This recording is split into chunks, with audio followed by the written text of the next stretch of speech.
First of all, Ollie's going to read his statement, so off that we'll take a question from Dave. Go ahead, Ollie.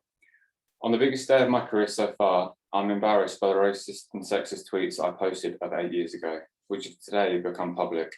I want to make it clear that I'm not racist and I'm not sexist. I deeply regret my actions and I'm ashamed of making such remarks. I was thoughtless and irresponsible, and regardless of my state of mind at the time, my actions were inexcusable. Since that period, I've matured as a person and fully regret the tweets. Today should be about my efforts on the field and the pride of making my test debut for England, but my thoughtless behaviour in the past has tarnished this. Over the past few years, I've worked hard to turn my life around. I've considerably matured as an adult. The work and education I've gained personally from the PCA and my county Sussex and England cricket team have helped me to come to terms and gain a deep understanding of being a responsible professional cricketer. I would like to unreservedly apologise to anyone I've offended, my teammates and the game as a whole, in what has been a day of action and awareness and combating discrimination from our sport.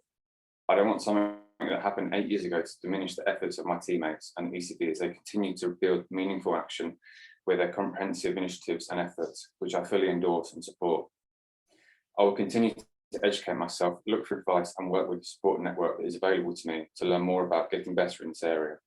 I'm sorry, and I've certainly learned my lesson today. Okay, we'll go to Dave Charlesworth, please. Hi, Ollie. Thanks for your time and thanks for reading out that statement. Can you just tell me what was going through in your life at the time, and did you realise that the tweets were still there, and maybe why you didn't delete them?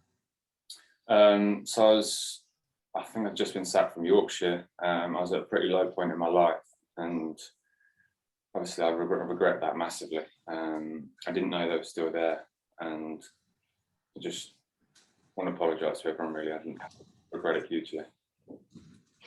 Okay, we're going to move on to the match now. Dave, you go ahead. Carry on, please. Yeah, just an overall assessment of your day. You know, your plans must have come to fruition with getting Tom and Ross as well. Yeah, it was a good day. Obviously, it was nice to get my first Test match wicket. It was quite tough for the bowlers out there. It was a slow first session. We spoke at lunch about trying to keep it tight and just trying to nick 1 or 2 out each session, really. Devon obviously batted very well in debut, and we've got work to do in the morning. I mean, obviously, I think New Zealand, you reduced New Zealand about 114 for 3, and then they just got away from you either side of T, really, didn't they? Yeah, we thought that at one stage we could maybe get them sort of 150 for 5 and be right in the game. But Nichols and Conway obviously batted very well to bat out the day and applied themselves brilliantly. Thanks for your time. Okay, who'd like to go next? Dan from Sky Sports News. Thanks, Danny. I just wanted to ask you, Ollie, thanks for taking the time as well. Just the importance of wearing the anti-discrimination t-shirts, obviously in the warm-ups beforehand. You know, how important is that to unify and share that message?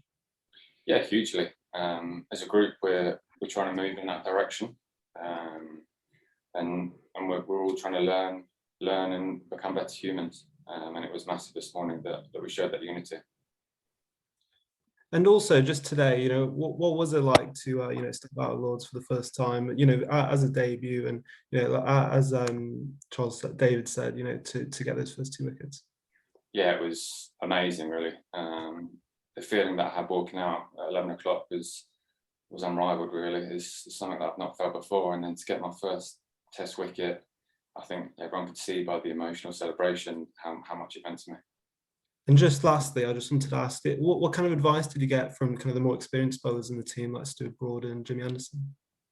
We just spoke about a plan, really, and just to not shy away from that. Make sure we're running in hard all day and giving it our all.